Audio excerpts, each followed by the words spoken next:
In the yesteryears of centuries ago, in a small portion of this vast world of ours, there lived a people called the children of Israel. From them came certain men and women through whom God revealed himself to all mankind. One of these was Joseph, the young man.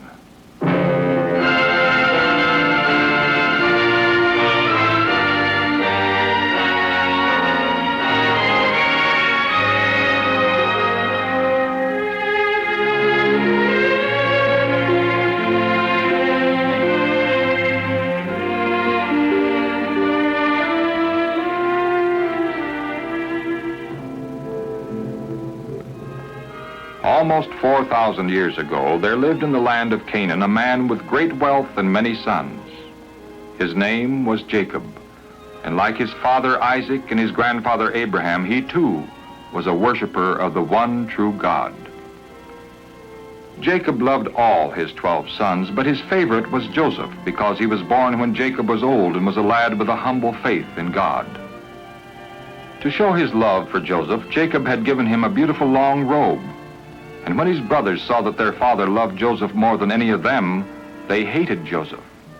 They hated him even more because of 2 dreams he had. Father, I had another dream last night. A dream even more strange than the one before, where my brother's bundles of grain bowed down to my bundle. What was it, Joseph? Well, this time, the sun, the moon, and 11 stars were bowing down to me. What's the meaning of this dream? Am I, your mother, and your brothers all to bow down to the ground to you? Dreams were not taken lightly in those days, for God sometimes revealed his plans to people in dreams. So Jacob kept in mind what Joseph had said. But his brothers were so jealous of him, they secretly wished they were rid of him once and for all.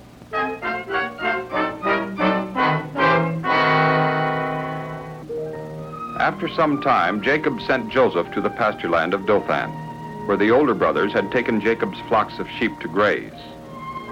Eager to see his brothers, Joseph made the long journey from Hebron, looking forward to some happy greetings from them. But when the brothers saw him coming, they began to plot against him. Look, here comes the dreamer. Let's kill him and throw him into one of the pits. Then we can say that a wild animal has killed him. And we'll see what becomes of his dreams. No, don't kill him. Throw him into this empty pit. Leave him here in the wilderness, but do not kill him. Reuben planned to rescue him later and send him back to his father. So thanks to his oldest brother Reuben, Joseph's life was spared. When Joseph came to them, they jumped on him and tore off the long robe he was wearing. Ignoring his cries of protest and his struggling, they forcefully dragged him and finally let him down into the empty pit.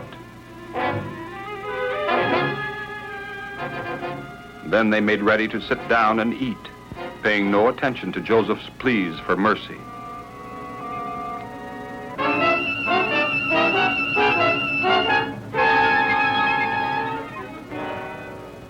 Look, here comes a caravan.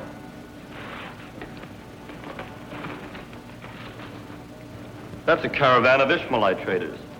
Probably from Gilead on their way to Egypt. What's there for us to gain if we kill Joseph? Let's sell him to the Ishmaelites. That's a good idea, Judah. Very fine.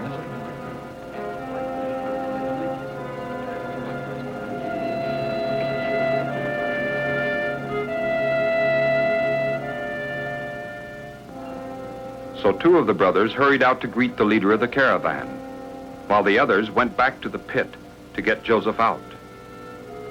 It didn't take long for the caravan leader to realize that he could buy a slave at a bargain. Unaware of the fate awaiting him, Joseph was glad to be brought out of the pit. But when he heard the bargaining which was taking place between the Ishmaelite trader and his brothers, he soon realized that they were selling him into slavery for a measly 20 pieces of silver.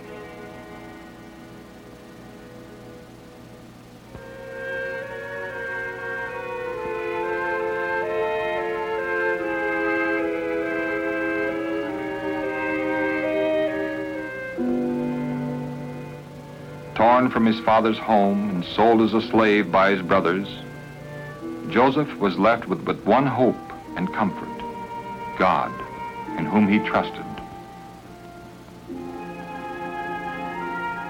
And Joseph's brothers dipped his robe in goat's blood and brought it to their father, saying, "We found this. See whether it is Joseph's robe or not." It is Joseph's robe. Joseph, a wild animal that torn into pieces. Joseph, Joseph. Don't try to comfort me. Let me go down into the grave to my son.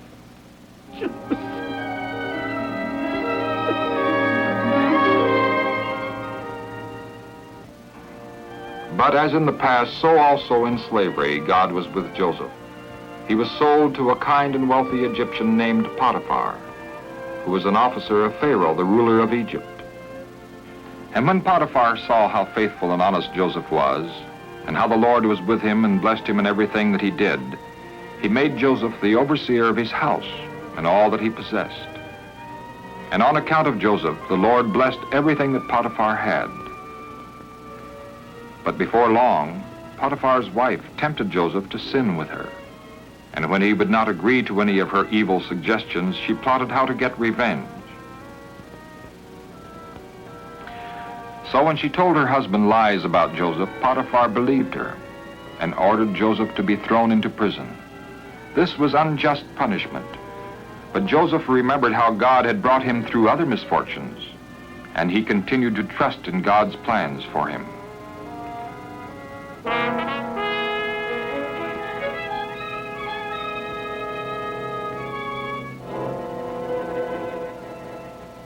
Also in prison, the Lord was with Joseph. Soon the prison keeper put Joseph in charge of all the other prisoners. After some time, Joseph became acquainted with the king's butler, who had been in charge of Pharaoh's wines, and also the king's baker, both of whom had greatly angered Pharaoh and had been thrown into prison. Why do you look so gloomy today? We have had strange dreams. And there's no one to tell us what they mean. Isn't God the only one who can tell us what they mean? But why don't you tell me what you dreamed? In my dream, I saw a grapevine, and the vine had 3 branches. As soon as the vine budded, the clusters ripened into grapes. And Pharaoh's cup was in my hand. And I took the grapes and pressed the juice into his cup, and put the cup in Pharaoh's hand. This is what it means. The 3 branches mean 3 days. Within 3 days, Pharaoh will restore you to your office, and you will give Pharaoh his cup as you used to do when you were his butler. But remember me when you're with Pharaoh again. Be kind and mention me to him, and get me out of this prison. For I was stolen out of the land of the Hebrews, and here too I have done nothing to deserve to be put into this dungeon. When the baker saw that the meaning of the butler's dream had been a good one, he said to Joseph, "I also had a dream." Then the baker told his dream, but this time the meaning was not a good one. In 3 days' time, Joseph said to the baker, "You will be put to death."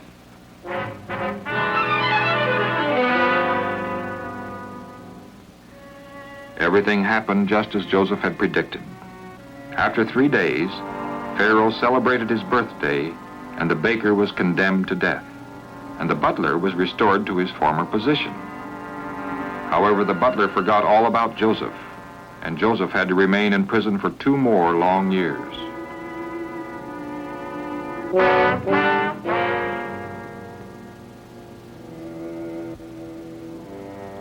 Then one day, Pharaoh, the ruler of Egypt, was greatly troubled. No one, not even the wisest men of the country, could tell him the meaning of 2 strange dreams he had had during the previous night.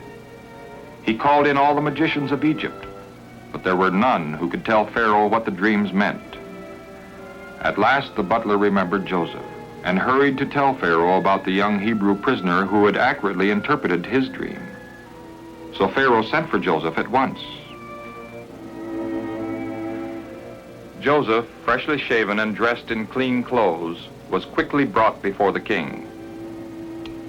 I have heard that when you hear a dream, you can tell what it means. No, I do not have such power at all. But God will give Pharaoh an answer that will help him. In my dream, I was standing on the bank of the Nile when 7 cows, fat and sleek, came up out of the river and fed on the reeds of grass nearby. And after them, there came 7 other cows, thin and very ugly, such as I had never seen in all of Egypt. And the thin and ugly cows swallowed the first 7 fat cows. But when they had eaten them, you could not tell that they had eaten them, for the ugly cows were still as thin as at the beginning. Then I awoke. In a second dream, I saw 7 ears of grain, full and good, growing on the same stalk. And after them, there sprouted 7 withered ears, thin and burned by the east wind. And the thin ears swallowed the 7 good ears. I told my dreams to the magicians, but no one could tell me what they mean. Pharaoh's dreams mean only one thing. God has revealed to Pharaoh what he is about to do. The 7 good cows are 7 years, and the 7 good ears are 7 years. You see that the 2 dreams have the same meaning. The 7 lean and ugly cows and the 7 empty ears mean 7 bad years, 7 years of famine. It is as I told Pharaoh. God has shown Pharaoh what he is about to do. There will come 7 years of great plenty throughout all the land of Egypt. Then 7 years of famine will consume the land. And that famine will be so severe that people will not remember all the food there had been in Egypt. The fact that Pharaoh has had 2 dreams shows that God has fully decided to do this, and that he will do it soon.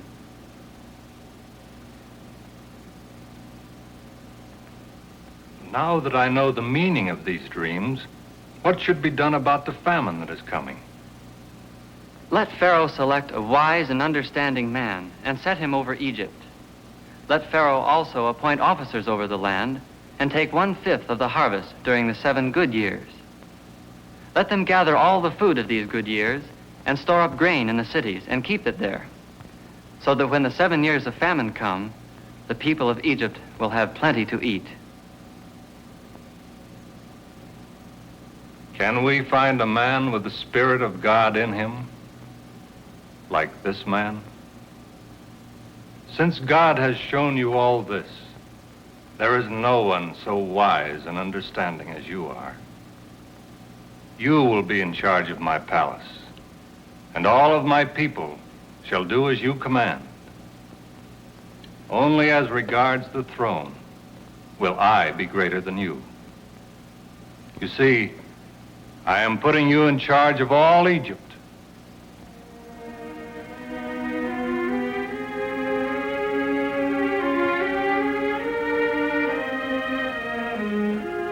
So at last God's purpose in bringing Joseph down into Egypt was becoming clear.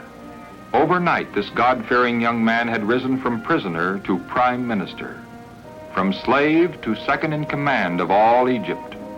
And now he began to see how God had chosen him to save many people from death by starvation, perhaps also his own people. And God had an even greater purpose than bringing Joseph to a position of leadership in Egypt. He was preparing for himself a people from whom the Messiah was to come.